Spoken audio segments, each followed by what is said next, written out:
Now on CoastTV News.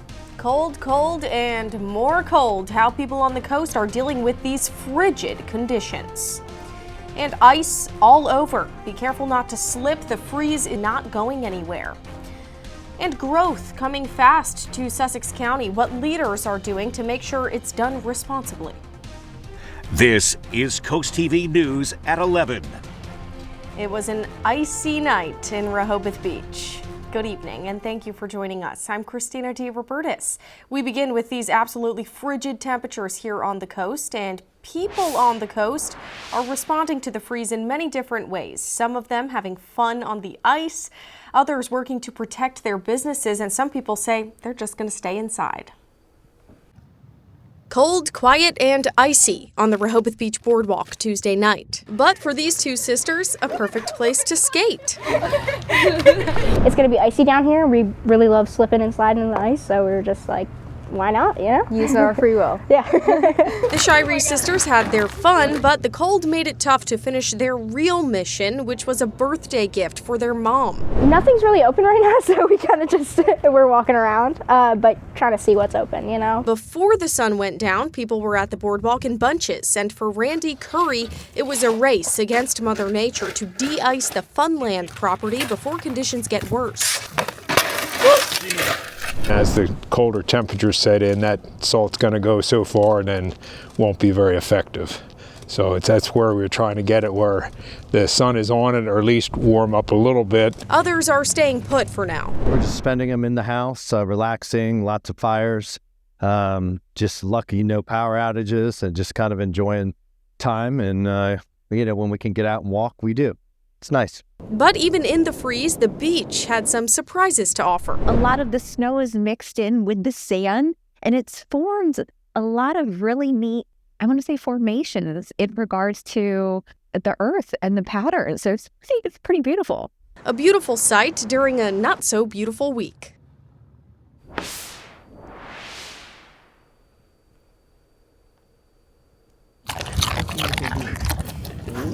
Little snack there. So we might not be enjoying the ice so much, but looks like these pups were today. These two dog owners took their 4 golden retrievers for a walk on the boardwalk. Then they went for a swim.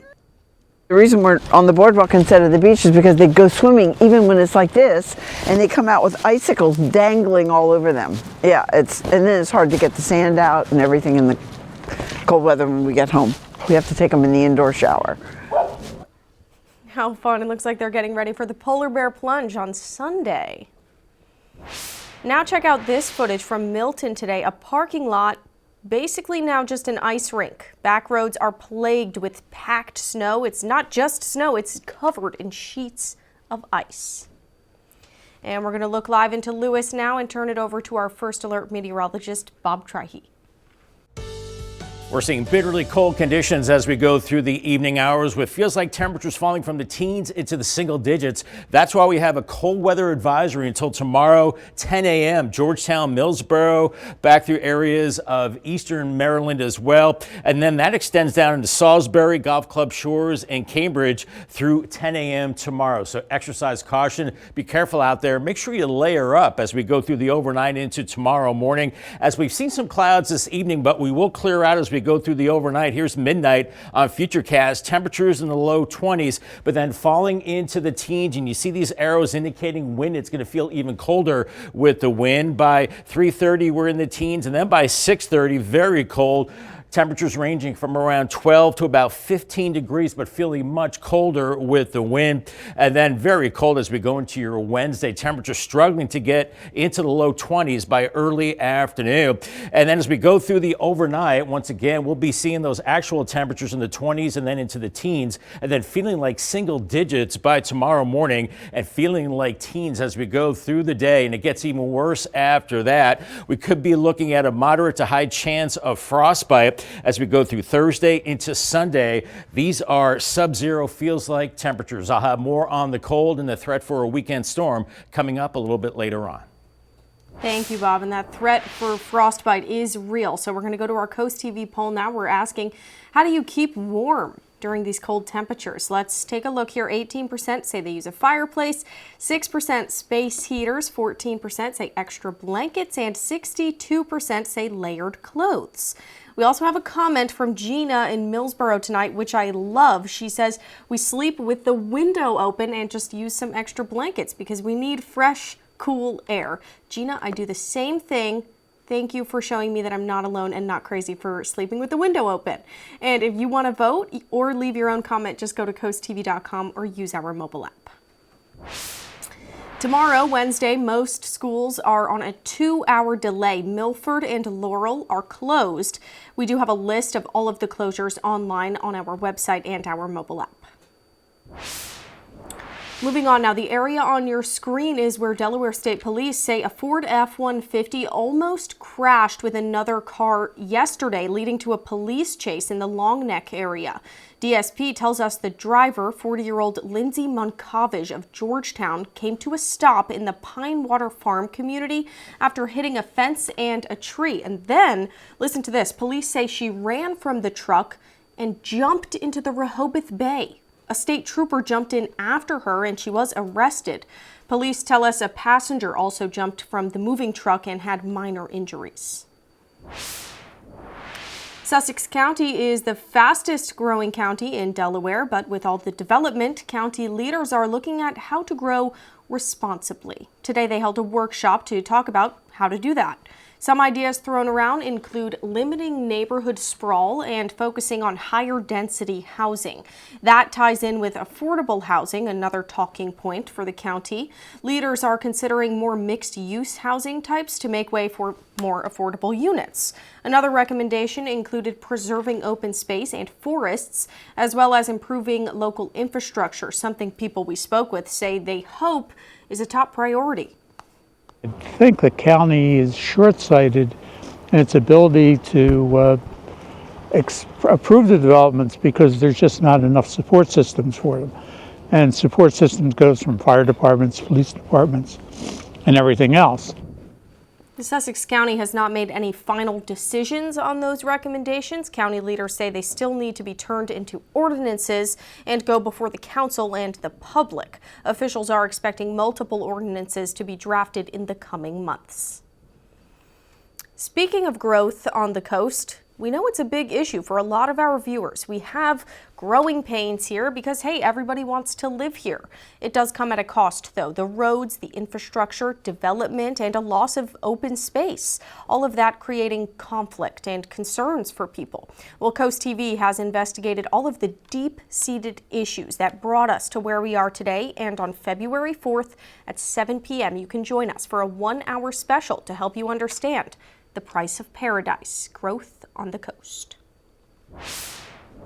Making national headlines today, the National Transportation Safety Board is sharing some of its investigative findings nearly 1 year after that deadly mid-air collision between an American Airlines regional jet and a military helicopter.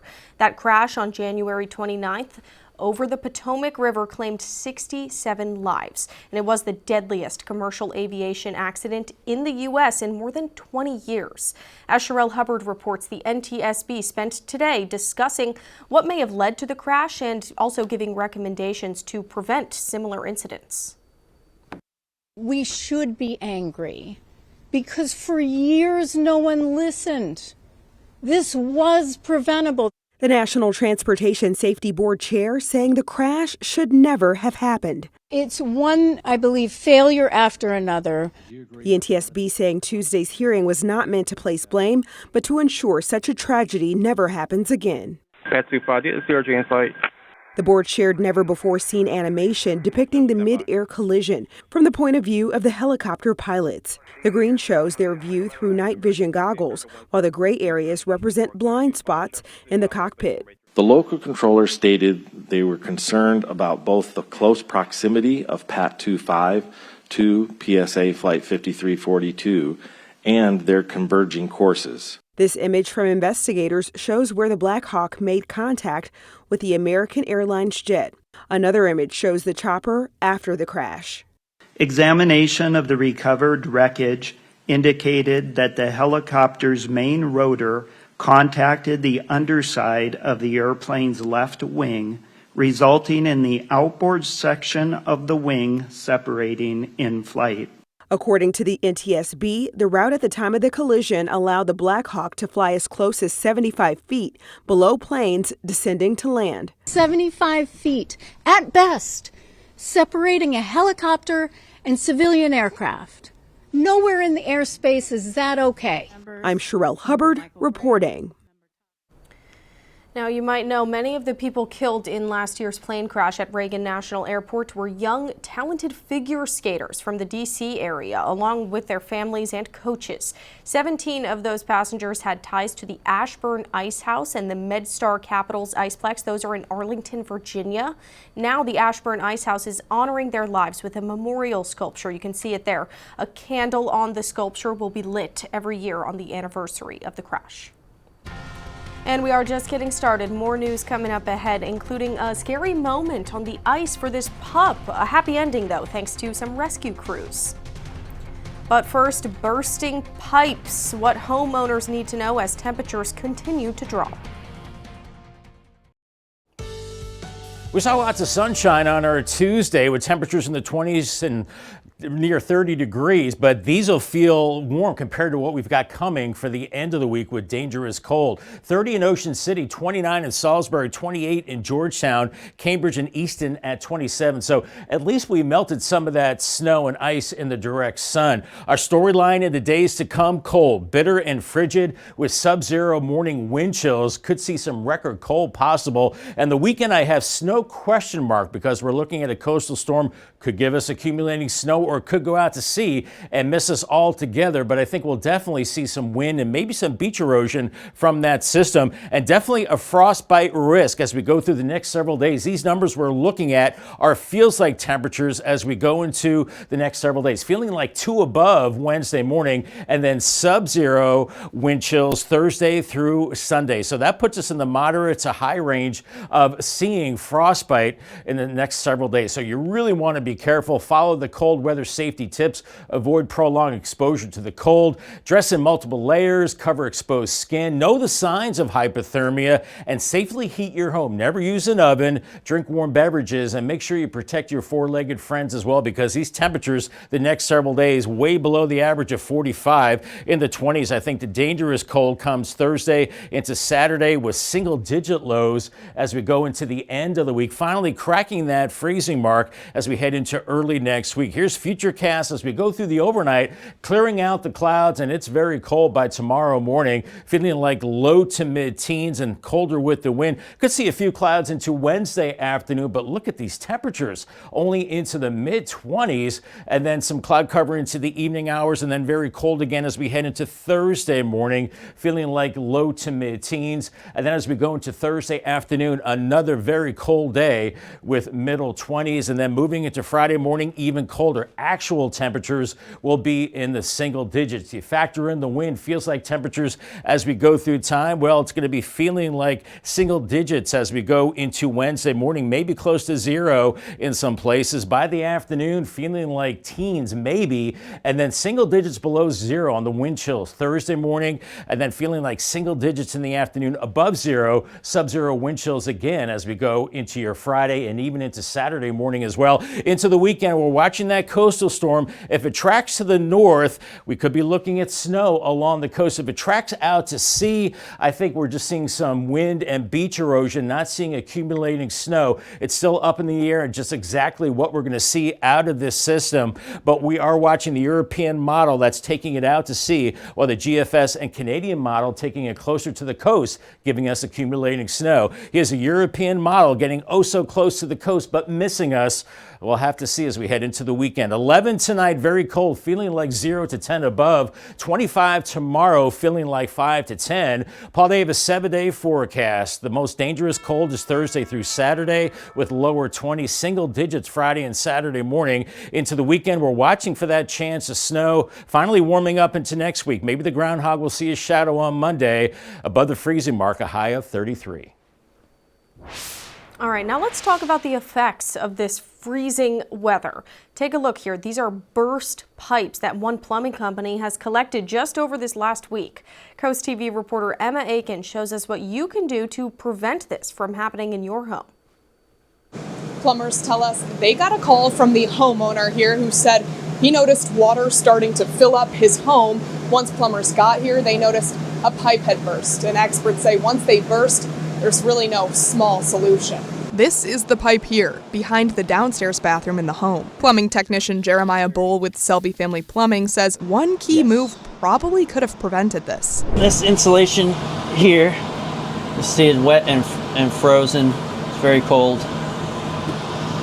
So putting this insulation back, making sure everything's insulated, will help keep your pipes from freezing. Bull says you can insulate the pipes themselves, but most effective is insulating the entire area. The company says it's been a handful of homes dealing with this expensive problem this week. There are freeze-damaged pipes seen here. And plumbing technician Dean Selby says he doesn't expect the demand to stop until the cold does. We are looking at a higher call volume for frozen lines, broken lines, things like that. And Selby says the type of pipe does matter. PVC, which Selby says is really common in our area, actually has a better alternative. This pipe gets really brittle as it ages, so what we're doing when we come across this, especially in an exposed area, is we're replacing it with a PEX piping.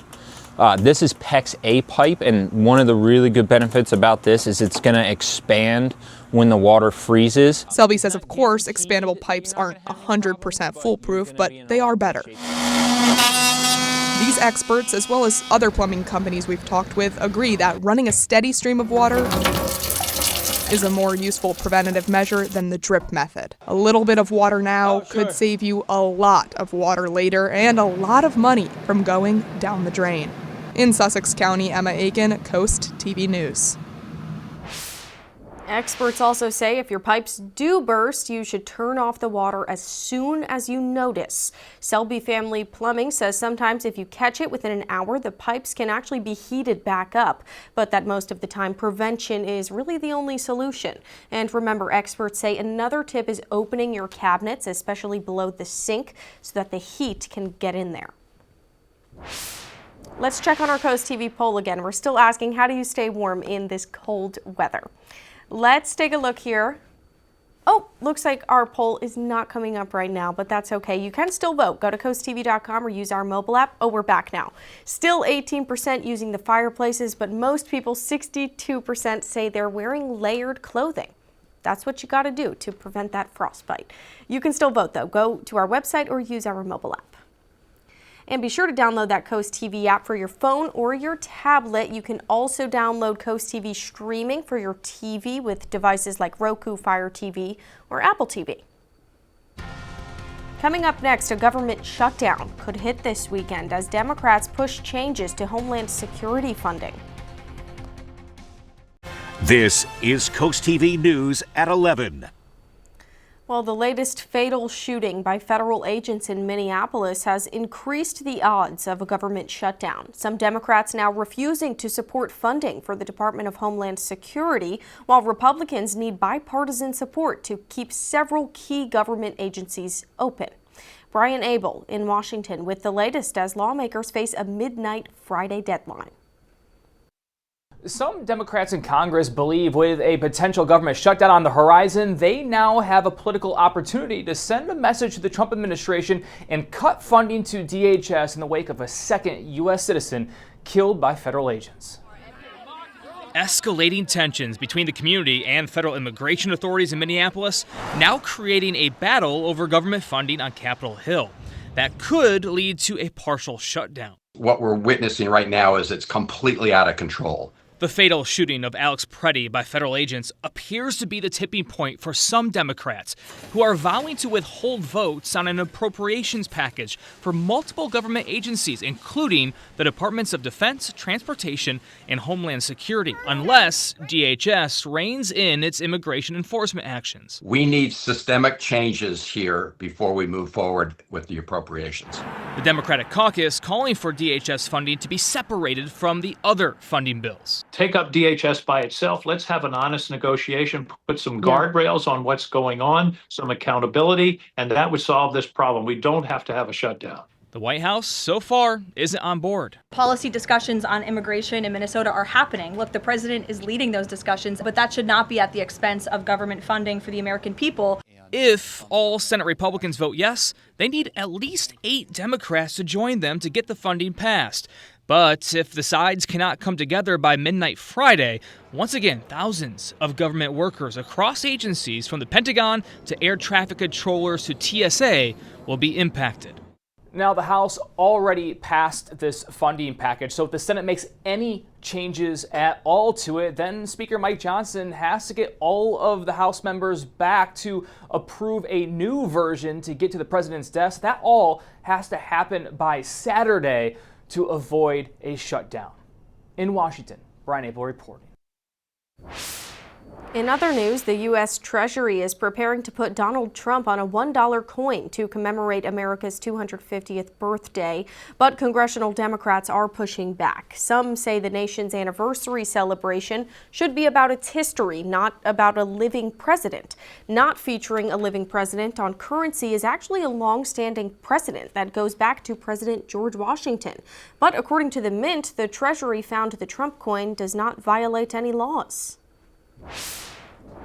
The FDA says Keurig is recalling about 1,000 cartons of K-Cups. They're labeled McCafe Premium Roast Decaf Coffee, but the FDA says the pods might contain caffeine. The affected cartons contain 84 K-Cups, and they have a best buy date of November 17th of this year.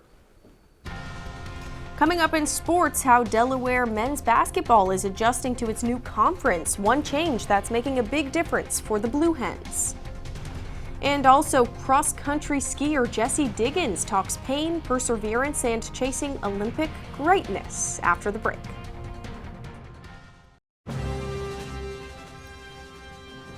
We're back now with another Olympic preview. This time, meet cross-country skier Jessie Diggins. She's all about pushing her body and her mind to their absolute limits.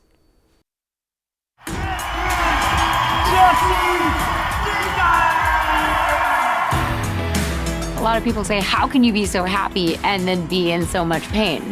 And I can assure you I'm not happy to be in pain, but they are kind of this great inverse relationship where the happier I am in my everyday life, that's when I can really push into the pain cave. To the roar of the crowd of her home World Cup, Diggins gets to the podium.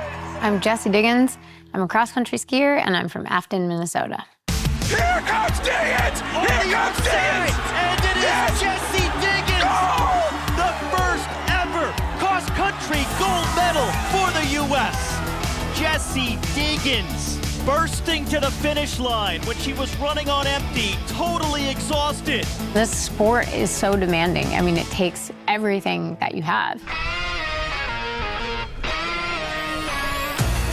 So for me, the biggest why is because I want to see what I'm actually made of. Jessie just so gritty. This is the kind of race that she is going to just mentally put herself into. When your legs are on fire and your lungs are screaming and your brain is signaling that you should stop, I want to see if I'm tough enough to keep moving forward. Diggins dazzling once again towards a new level of Olympic greatness. I'm really excited to keep inspiring people in different ways with my story, with my words. And you know, if I really miss that total body burn to the point of collapse, I can always go take my stopwatch and go out in the woods and time trial it out. So.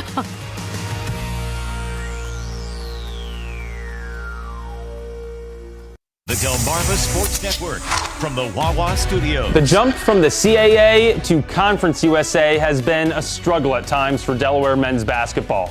The Fightin' Blue Hens are 5-14 with a 1-7 record in league play and 5 straight losses. However, there are reasons to be optimistic. For one, UD has been a victim of some straight-up bad luck. The Hens have played in 4 games this year, decided by 1 possession, and lost all of them. 3 of those were CUSA games. Now, you could argue that it's not luck, it's playing well in crunch time. Sure, but there still could be some positive regression to the mean going forward. Plus, if you're generous and flip all 3 of the in-league results, Delaware would be 4-4 in CUSA play, which is totally respectable. Something more firmly positive, the rise of regional product Jaden Taylor.